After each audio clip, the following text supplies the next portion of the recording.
Hello soldiers, welcome back. అందరికీ తెలిసినట్టు ఇదొక పెద్ద మిత్‌లాగా అయిపోయింది. అంటే ఎందుకు ఫండెడ్ అకౌంట్స్‌లో ఎళ్లి ట్రేడ్ చేస్తున్నారు? స్టాక్ మార్కెట్‌లో ఎందుకు ట్రేడ్ చేయడం లేదు?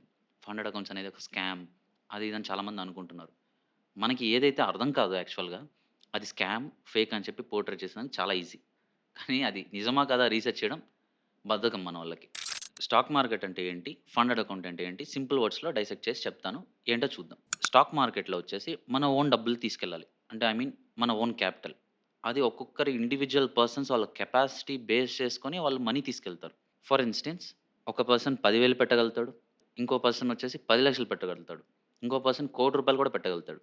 సో, అలాగ ప్రతి ఒక్కరు వచ్చేసి లక్షల్లో, కోట్లల్లో పెట్టాలంటే as a middle class family కావచ్చు, లేదంటే మనమున్న సిట్యుయేషన్స్ బట్టి మనం పెట్టగలుగుతాము. లేదంటే ప్రతి ఒక్కరు అది పెట్టాలంటే వాళ్ళు ఎఫోర్డ్ చేయలేరు కదా! సో, దానికొక సొల్యూషన్ ఏంటంటే ఫండెడ్ అకౌంట్స్.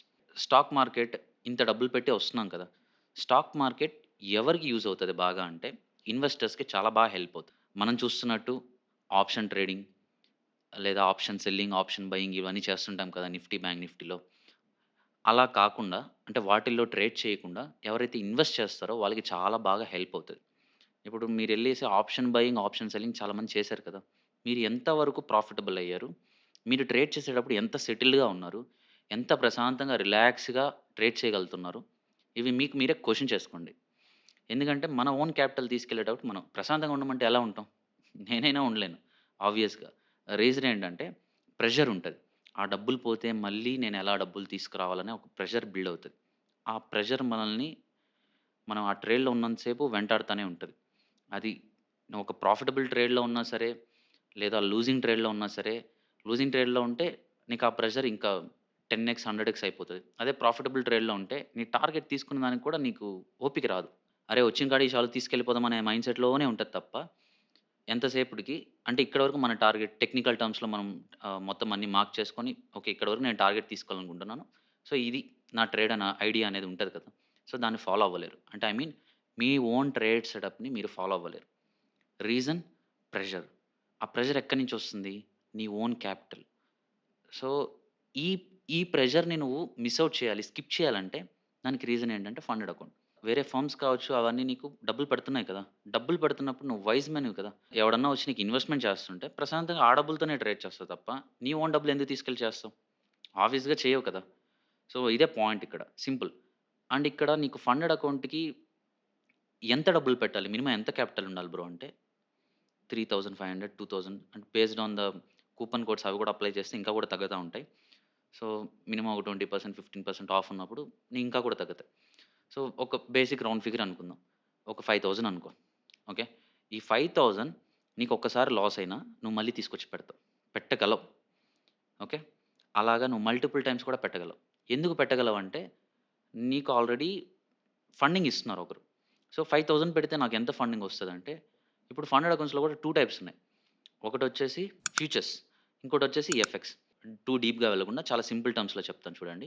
ఫ్యూచర్స్ వచ్చేసి 1 మంత్ లోపల నువ్వు క్రాక్ చేయాలి. టైమ్‌లైన్ ఇస్తాడు. ఈ టైమ్‌లైన్ లోపల ఇంత పర్సెంటేజ్ చేయాలి. ఎగ్జాంపుల్ ఒక 5% చేయాలనుకోండి. ఆ 5% నువ్వు చేసి ప్రాఫిటబుల్ చేసేస్తే నీకు అకౌంట్ చేతికొస్తది. అప్పటి వరకు నువ్వు చేసేది ఎలా ఉంటదంటే ఒక, ఒక డెమో అకౌంట్‌లో చేస్తుంటావు. వన్స్ నువ్వు వాళ్ళు ఇచ్చిన ప్రాఫిట్ టార్గెట్స్ నువ్వు రీచ్ అయిపోతే నీకేమవుతదంటే మేజర్‌గా ఫండింగ్ ఇస్తారు. ఫండింగ్ ఇచ్చినప్పుడు నీకు ప్రెషర్ ఉండదు. ఇప్పుడు నువ్వు ఫస్ట్ చేసే డబ్బులకి, ఇప్పుడు చేసే డబ్బులకి చాలా డిఫరెన్స్ ఉంటదప్పుడు.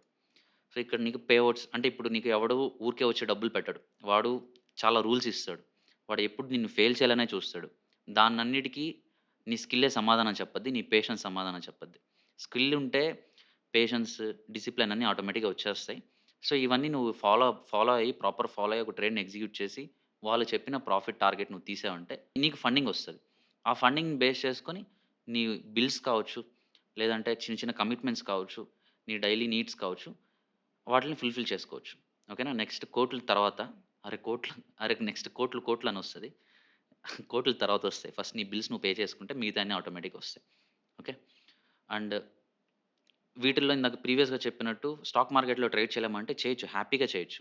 అది ఇన్వెస్ట్ చేసుకుంటా, ఒక లాంగ్ టర్మ్‌గా ఇన్వెస్ట్ చేసుకొని, మినిమమ్ ఒక 6 మంత్స్, 10 మంత్స్ లేదంటే ఇంకా ఇయర్స్ కూడా దాన్ని నువ్వు వదిలేసి టెక్నికల్ టర్మ్స్ చూసుకొని ఫండమెంటల్ టర్మ్స్ చూసుకొని నువ్వు ఆ రెండిటిని ఇంక్లూడ్ చేసావంటే, స్టాక్స్‌లో ఇన్వెస్ట్ చేసుకున్నావంటే, నీకొక అది అసెట్, ఒక ల్యాండ్‌లా ఉంటది.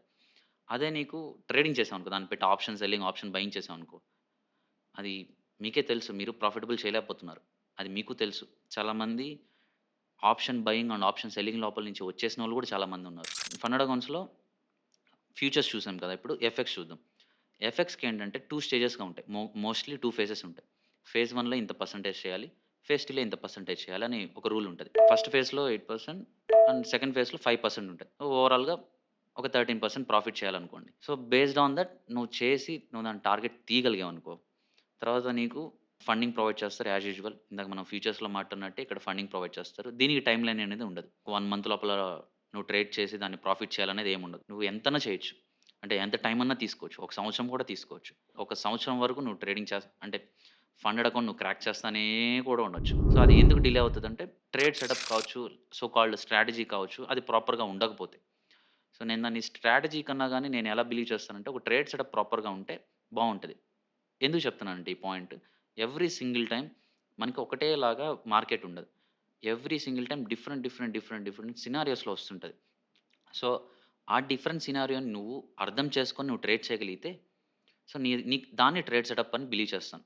ఓకేనా? సో, అది ట్రేడ్ సెటప్. అదే స్ట్రాటజీ అంటే ఇలాగొస్తేనే ట్రేడ్ చేస్తానని కూర్చుంటావు. నీకది పైకి వెళ్తదో, కిందకి వెళ్తదో తెలుసు. కానీ నీకు టార్గెట్ ఇస్తదని తెలుసు. నువ్వు అనుకున్న లెవెల్స్‌కి రీచ్ అవుతదని తెలుసు. కానీ నువ్వు ట్రేడ్ చేయవు. సో, అది స్ట్రాటజీకి ఒక మైనస్ అని నేను ఫీల్ అవుతాను పర్సనల్‌గా. సో, మీరు అర్థం చేసుకునే దాన్ని బట్టి మారిపోతుంటది సినారియోస్ అనేది. సో, ఇప్పుడు మీరైతే ఏది చూజ్ చేసుకుంటారు? స్టాక్ మార్కెట్ చూజ్ చేసుకుంటారా? మీ ఓన్ డబ్బులు పెట్టి మీరు ట్రేడ్ చేసేదానికి ఎక్కువ ప్రిఫర్ చేస్తారా?